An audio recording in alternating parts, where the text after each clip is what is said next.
আসসালামু আলাইকুম। মারিয়া ইতির আরও একটি রেসিপিতে আপনাদের স্বাগতম। কেমন আছেন সবাই? আশা করি সবাই অনেক ভালো আছেন। আলহামদুলিল্লাহ, আমরা অনেক ভালো আছি। আজকে যে রেসিপিটি তৈরি করছি এটা কিন্তু এখন অনেক বেশি ভাইরাল একটা রেসিপি। ইউটিউব আর টিকটক যেখানেই যাই না কেন এই রেসিপিটা অনেক বেশি দেখা যাচ্ছে। তো যেই আপু প্রথম এটা তৈরি করেছে এবং প্রথম যিনি ইউটিউবে ছেড়েছেন, আমি তার চ্যানেল দেখে তারপরে হচ্ছে সেই পরিমাণ ইনগ্রেডিয়েন্টস দিয়ে এটা তৈরি করেছি। তো আপুর চ্যানেলের নাম হচ্ছে আই ফুড বাই ইশিকা। আশা করি আমি ভুল বলিনি। তো উনি যেই পরিমাণ ইনগ্রেডিয়েন্টস দিয়ে এটা তৈরি করেছে, আমিও চেষ্টা করেছি ঠিক সেম পরিমাণ ইনগ্রেডিয়েন্টস দিয়েই এটাকে তৈরি করতে। তো প্রথমেই উনি লিখে দিয়েছে যে 400 গ্রাম চিনি ব্যবহার করতে, যেটা প্রায় 2 কাপ পরিমাণ, প্রায় না পুরো 2 কাপ পরিমাণ। তো আমি সেটাই করেছি। আমি এখানে 2 কাপ পরিমাণ চিনি নিয়েছি। চিনিটা যখন গলা শুরু করেছে তখন আমি এটাকে হালকা করে একটু নেড়ে চেড়ে দিচ্ছি আর অপেক্ষা করছি পুরোপুরি গলে যাওয়া পর্যন্ত। যখন চিনিটা এভাবে পুরো গলে গিয়েছে এখন আমি এর মধ্যে পানি ব্যবহার করব। আর পানিটা একদম টকবকে গরম পানি ব্যবহার করতে বলেছে আর চিনির সম পরিমাণ পানি ব্যবহার করতে বলেছে।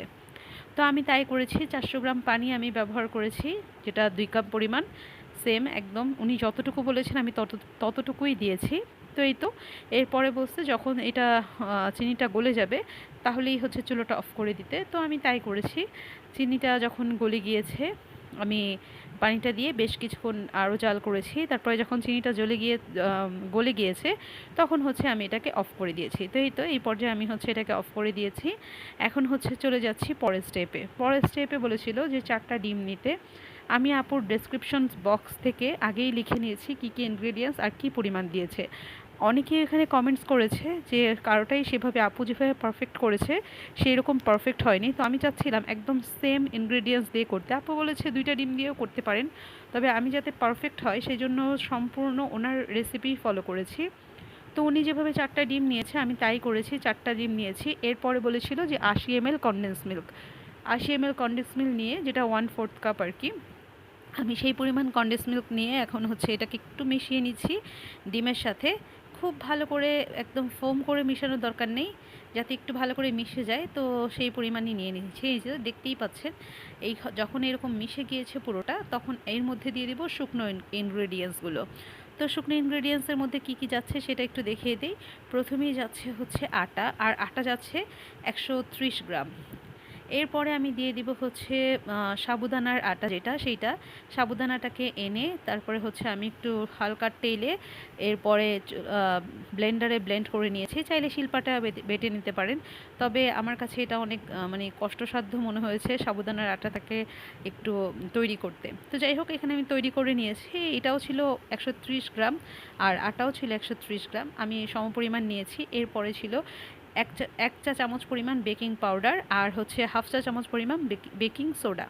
তো একদম সেম আমি সেই পরিমাণই নিয়েছি। আমি একদম মেজারমেন্ট কাপ দিয়ে মেপে মেপে নিয়েছি যাতে করে কোনো রকম ভুল না হয়। তো আপু এটাকে মিশাচ্ছিল আর কি স্প্যাচুলা দিয়ে। আমি হচ্ছে আমার যে উইক্সটা এটা দিয়েই মিশাচ্ছি, কারণ আমি একদম হালকা হাতে এটাকে মিশিয়ে নিচ্ছি। তো এই তো দেখতেই পেলেন এটা কিন্তু মেশানো মোটামুটি হয়ে গিয়েছে। এখন এর মধ্যে হচ্ছে যেই ক্যারামেলটা তৈরি করে রেখেছিলাম পানি দিয়ে সেইটা দিয়ে দিচ্ছি। আর আপু বলেছিল এটা যাতে হালকা গরম থাকে সেই অবস্থায় দিতে। আমি সেম তাই করেছি, হালকা গরম থাকা অবস্থায় আমি এটাকে দিয়েছি। এখন এটাকে ভালো করে আমি মিশিয়ে নিচ্ছি। খুব সুন্দর করে আমি এটাকে আস্তে আস্তে হালকা করে মিশিয়ে নিচ্ছি। অনেক বেশি কি বলে এটাকে দিয়ে করতে, মানে উইস্ক দিয়ে করে অনেক তাড়াতাড়ি করে মেশানোর দরকার নেই। তো আমি তাই করেছি, হালকা হাতে এটাকে মিশিয়ে নিয়েছি। এখন শেষ স্টেপে ছিল 130 ml তেল, যেটা হচ্ছে শেষের দিতে বলেছে, আমি সেটাই করেছি। 130 মিলি তেল এটার মধ্যে দিয়ে দিয়েছি। এখন তেলটাকেও ভালো করে পানির সাথে মিশিয়ে নিয়েছি যাতে করে তেল আর পানিটা খুব ভালোভাবে মিশে যায়। তো এই তো, এখন আমার এটা সম্পূর্ণ মিশে গিয়েছে। এখন হচ্ছে গিয়ে আমি এটাকে ঢেলে নেব, যেই পাত্রে বানাবো সেই পাত্রে। তো আমি আগে থেকেই পাত্রের মধ্যে হচ্ছে একটু তেল মেখে বা তেল ব্রাশ করে আমি একটা কাগজ বা পেপার দিয়ে নিয়েছি যাতে করে এটা লেগে না যায়, মানে পুড়ে না যায় বেশি। তো এখন হচ্ছে গিয়ে এটাকে একটু ছেঁকে নিতে হবে। আমি ছাঁকনির সাহায্যে এটাকে ছেঁকে নিচ্ছি। তো দেখতেই পাচ্ছেন আমি বেশ ভালো করে এটাকে ছেঁকে নিয়েছি, যাতে কোনো লাম্পস যদি থেকে থাকে তবে সেটা রয়ে যাবে। তো এই তো, আমার ছাকাও এখানে হয়ে গিয়েছে। এখন হচ্ছে এটাকে চুলায় বসানোর কাজ। আর চুলায় আপু যেভাবে বসাতে বলেছে আমি সেইভাবেই বসিয়েছি। পিঠাটায় কিন্তু তৈরি করতে ভালোই খরচ আমি দেখলাম তৈরি করে, কারণ হচ্ছে কনডেন্সড মিল্ক, ডিম, তারপর হচ্ছে সাবুদানার আটা, এগুলো কিন্তু বেশ ভালোই খরচ পড়ে যায়। তো যাই হোক, যেহেতু মৌচাক বিবিখানা পিঠা, যেহেতু মৌচাকের একটা সুন্দর ইয়া হয়, সেই জন্যই আমি এটা তৈরি করতে চেয়েছি। আর এত পরিমাণ ভাইরাল, তো এই জন্যও চাচ্ছিলাম যে আসলে কি পরিমাণ হয়। তো যাই হোক, আমি এখানে আপু যেভাবে তাওয়ার উপরে একটা টাইলস দিয়ে বসিয়ে দিয়েছে, আমি সেভাবেই বসিয়ে দিয়েছি। আপু বলেছে 50 মিনিট হচ্ছে মিডিয়াম হিটে রাখতে, আমি মিডিয়াম হিটে এই যে 50 মিনিট রেখে দিয়েছি। তো 50 মিনিট পর আমার এটার অবস্থা এই রকম। এরপরে হচ্ছে এটা 30 মিনিট করে আপু লো হিটে রাখতে বলেছে, আমি লো হিটে 30 মিনিট রেখেছি, হয়নি। এখন প্রায় 2 ঘন্টা, এই যে অবস্থা দেখতে পাচ্ছেন, এটা 2 ঘন্টা মতো হয়ে গিয়েছে। এটা হচ্ছে 3 নাম্বার ঘন্টা, তারপরও আমার পিঠাটা কিন্তু পুরোপুরি উপর দিয়ে হয়নি। আমি জানি না আমার কি ভুল হয়েছে, আমি একদম ইনগ্রেডিয়েন্টসগুলো লিখে তারপরে নিয়েছি, তারপরও কেন এমন হলো আমি জানি না। আপনারা যদি কেউ জেনে থাকেন তাহলে বলবেন। যাই হোক, 3 ঘন্টা পর আমি যখন দেখলাম আর এটা হচ্ছে না বা এরকমই হয়ে আছে, কিন্তু নিচেরটা কিন্তু বেশ ভালোভাবে পুড়ে যাচ্ছে, কারণ বুঝতে পারছিলাম। তো এরপরে আমি কি করেছি, চুলাটা অফ করে এটাকে ঠান্ডা হতে রেখে দিয়েছি। তো এই তো এখন ঠান্ডা হয়ে গিয়েছে, এই যে দেখতেই পাচ্ছেন উপরটা কিন্তু এরকমই আছে। যখন আমি হাত দিচ্ছি তখন সেটা হাতে না লাগলেও, যখন আমি এটা হাত দিয়ে টান দিচ্ছি আঙুল দিয়ে, এই যে দেখতেই পাচ্ছেন, তখন কিন্তু হাতে লেগে যাচ্ছে। তো যাই হোক, এটা আপু যেরকম বলেছিল যে অনেক বেশি সফট, আসলে অনেক বেশি সফট ছিল, কিন্তু নিচটা অনেকটা পুড়ে গিয়েছিল। যেহেতু 3 ঘন্টা চুলায় ছিল, তো পুড়ে যাওয়াটাও তো স্বাভাবিক। এই তো আমি এখানে হচ্ছে এটা কেটে দেখিয়ে দিচ্ছি কীরকম হয়েছে। আপুরটা যেরকম পারফেক্ট জালিদার হয়েছে বা যেরকম আপু করেছে, আমি জানি না কেন আমারটা এরকম হয়নি। আমি সেম ইনগ্রেডিয়েন্টস দিয়ে সেমভাবে তৈরি করার চেষ্টা করেছি, তারপরও কেন হলো না এটা আমি বুঝতে পারছি না।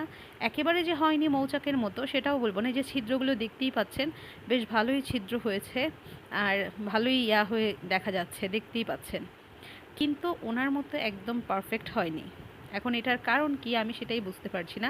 আর উনি বলেছিল 50 মিনিট আর 30 মিনিট, অর্থাৎ 80 মিনিটের মধ্যে ওনার পিঠাটা হয়ে গিয়েছে। আমার পিঠাটা হতে প্রায় 3 ঘন্টা সময় লেগেছে। তবে হ্যাঁ, যদি টেস্টের কথা জিজ্ঞেস করেন তবে বলবো টেস্ট খারাপ না, মোটামুটি ভালোই।